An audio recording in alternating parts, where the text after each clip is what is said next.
My guest tonight has written 3 best-selling books, and his TED Talk on inspiring leadership is one of the most watched of all time. When he talks, it is impossible not to listen. My name is Simon Sinek, and I have a clear vision of what I want to build in this world. I imagine a world in which the vast majority of people wake up every single morning inspired to go to work, feel safe when they're there, and return home fulfilled at the end of the day. I promise you, our guests will help you acquire the behaviors and thought patterns you need to be successful in anything that you're trying to accomplish. I have yet to give a speech or have a meeting where somebody doesn't ask me the millennial question. What's the millennial question? Apparently, millennials as a generation, which is a group of people who were born approximately 1984 and after, are tough to manage. And they're accused of being entitled and narcissistic, and self-interested, unfocused, lazy. But entitled is the big one. And because they confound leadership so much, what's happening is leaders are asking the millennials, what do you want? And millennials are saying, we want to work in a place with purpose, love that. We want to make an impact, whatever that means. We want free food and beanbags. And so somebody articulates some sort of purpose, there's lots of free food and there's beanbags, and yet for some reason they're still not happy. And that's because they're missing, there's a missing piece. What I've learned is that I can break it down into 4 pieces, right? There are four things, 4 characteristics. One is parenting, the other one is technology, the third is impatience, and the fourth is environment. The generation that we call the millennials, too many of them grew up subject to, not my words, failed parenting strategies, where, for example, they were told that they were special all the time. They were told that they could have anything they want in life, just because they want it, right?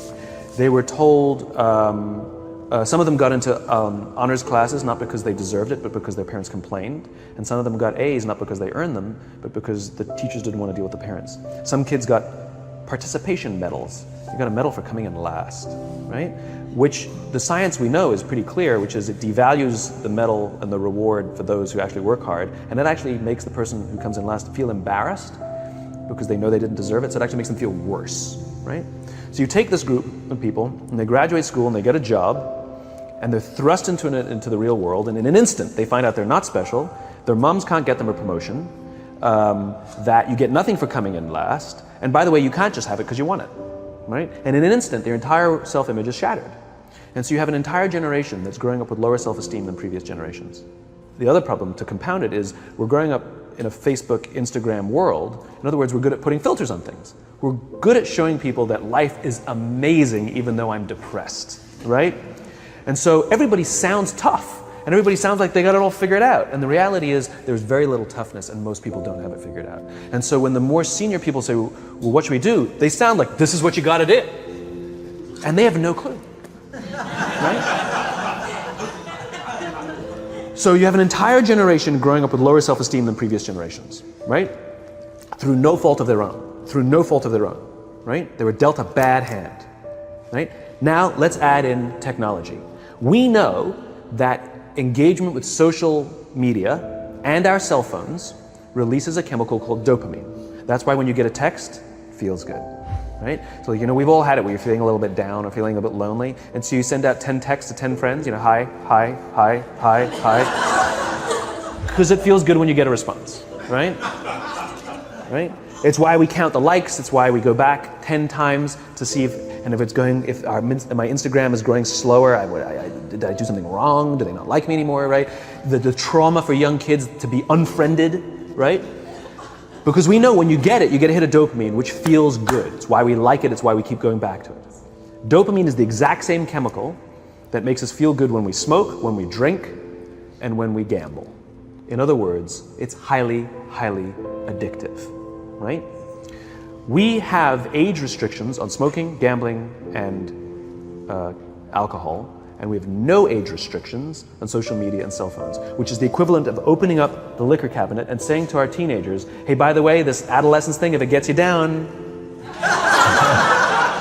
But that's basically what's happening. That's basically what's happening, right? That's basically what happened. You have an entire generation that has access to an addictive, numbing chemical called dopamine through social media and cell phones as they're going through the high stress of adolescence. Why is this important? Almost every alcoholic discovered alcohol when they were teenagers. When we're very, very young, the only approval we need is the approval of our parents. And as we go through adolescence, we make this transition where we now need the approval of our peers. Very frustrating for our parents, very important for us. It allows us to acculturate outside of our immediate families into the broader tribe, right? It's a highly, highly stressful and anxious period of our lives, and we're supposed to learn to rely on our friends. Some people, quite by accident, discover alcohol and numbing effects of dopamine to help them cope with the stresses and anxieties of adolescence. Unfortunately, that becomes hardwired in their brains, and for the rest of their lives, when they suffer significant stress, they will not turn to a person, they will turn to the bottle. Social stress, financial stress, career stress, that's pretty much the primary reasons why an alcoholic drinks, right? What's happening is because we're allowing unfettered access to these dopamine-producing devices and media, basically it's becoming hardwired, and what we're seeing is as they grow older, too many kids don't know how to form deep, meaningful relationships. Their words, not mine. They will admit that many of their friendships are superficial. They will admit that their friends, that they don't count on their friends, they don't rely on their friends, they have fun with their friends, but they also know that their friends will cancel on them if something better comes along. Deep, meaningful relationships are not there because they never practice the skill set, and worse, they don't have the coping mechanisms to deal with stress. So when significant stress starts to show up in their lives, they're not turning to a person, they're turning to a device, they're turning to social media, they're turning to these things which offer temporary relief. We know, the science is clear, we know that people who spend more time on Facebook suffer higher rates of depression than people who spend less time on Facebook, right?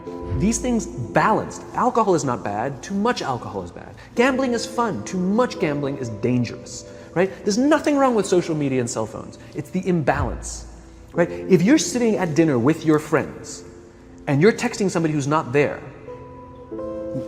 that's a problem. That's an addiction.